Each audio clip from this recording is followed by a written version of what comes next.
Hi everyone, and welcome to the first episode of Buildings with Ben. I'm your host, Biosphere Ben. In this series, we'd like to share with you a number of different strategies you can use at home to reduce the amount of energy you're using and become more energy efficient in the process. So over the next little while, we're going to be posting videos showing ways that you can save yourself both energy and money while you're at home.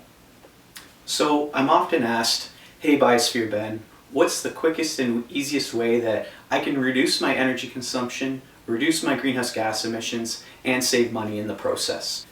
Now, there's a lot of variables that go into a response to this because it really depends on the different habits and behaviors that each and every one of us have when it comes to how and why we're consuming energy. But a lot of the times, the answer to this will involve reducing the amount of phantom power that we use. So what is phantom power? Well, phantom power refers to the electricity that our electronics and appliances are using even when they're turned off or are in standby mode. And we actually use quite a bit of this phantom power too. It's estimated that phantom power could account for as much as 10% of your home's energy use and cost the average Canadian household roughly $150 every single year.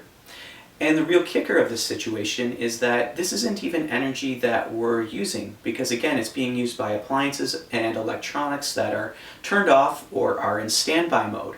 So by reducing the amount of phantom power that we're using, it can actually be a very effective way of reducing the amount of energy we're using and saving money at the same time.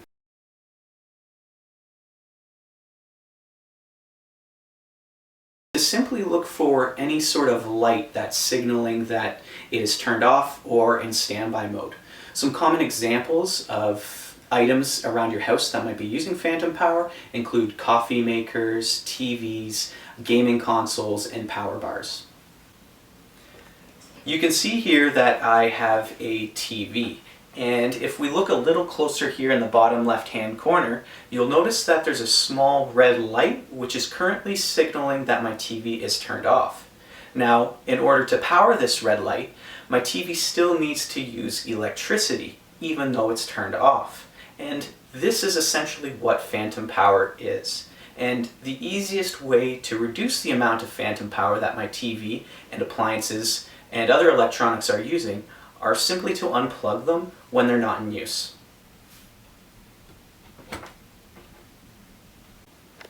And that's it. The easiest and quickest way to reduce your use of phantom power is to simply unplug your devices and electronics when they're not in use. You'll notice now that after unplugging my TV, there is no longer a red light that's using electricity while it's turned off. Now, there are a number of devices where the outlet may be difficult or even unsafe to reach. For these devices, you can purchase a number of different power bars with sensors and timers that will cut the supply of electricity automatically to reduce your use of phantom power.